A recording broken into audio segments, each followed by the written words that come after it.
विषयक पूर्ण सूचना नहीं दे पाता। ऐसे दोषपूर्ण व्यक्तियों द्वारा वैदिक ज्ञान प्रदान नहीं किया जाता। इसे पहले पहल प्रथम सृष्ट जीव ब्रह्मा के हृदय में प्रदान किया गया। फिर ब्रह्मा ने इस ज्ञान को अपने पुत्रों तथा शिष्यों को उसी रूप में प्रदान किया जिस रूप में उन्हें भगवान से प्राप्त हुआ था। भगवान पूर्ण है और उनका प्रकृति के नियमों के वशीभूत होने का प्रश्न ही नहीं उठता।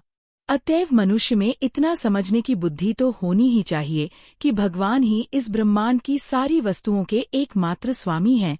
वे ही आदि सृष्टा तथा ब्रह्मा के भी सृजन करता है।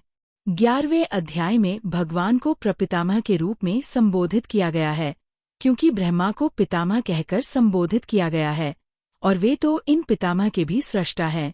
अतएव किसी को अपने आप को किसी भी वस्तु का स्वामी होने का दावा नहीं करना चाहिए। उसे केवल उन्हीं वस्तुओं को स्वीकार करना चाहिए जिन्हें उसके पोषण के लिए भगवान ने हिस्से में दी है।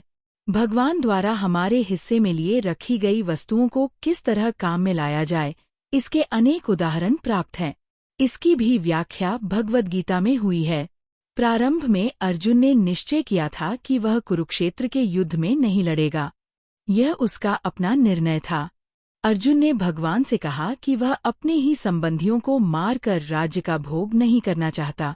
यह निर्णय शरीर पर आधारित था, क्योंकि वह अपने आप को शरीर मान रहा था और अपने भाइयों, भतीजों, सालों, पितामहों आदि को अपने शारीरिक संबंध या विस्तार के रूप में ले रहा था।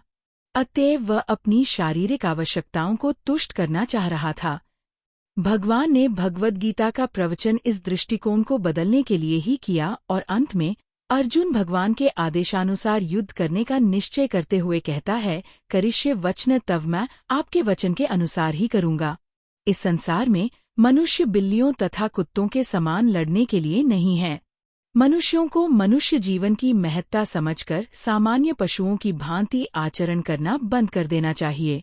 मनुष्य को अपने जीवन के उद्देश्य को समझना चाहिए और इसका निर्देश सभी वैदिक ग्रंथों में दिया गया है, जिसका सार भगवद गीता में मिलता है। वैदिक ग्रंथ मनुष्यों के लिए हैं, पशुओं के लिए नहीं। एक पशु दूसरे पशु का वध करे तो कोई पाप नहीं लगता, लेकिन यदि मनुष्य अपनी अनियंत्रित स्वादेंद्रिय की तुष्टि के लिए पशु वध करता है तो वह प्रकृति के नियम को तोड़ने के लिए उत्तरदायी है।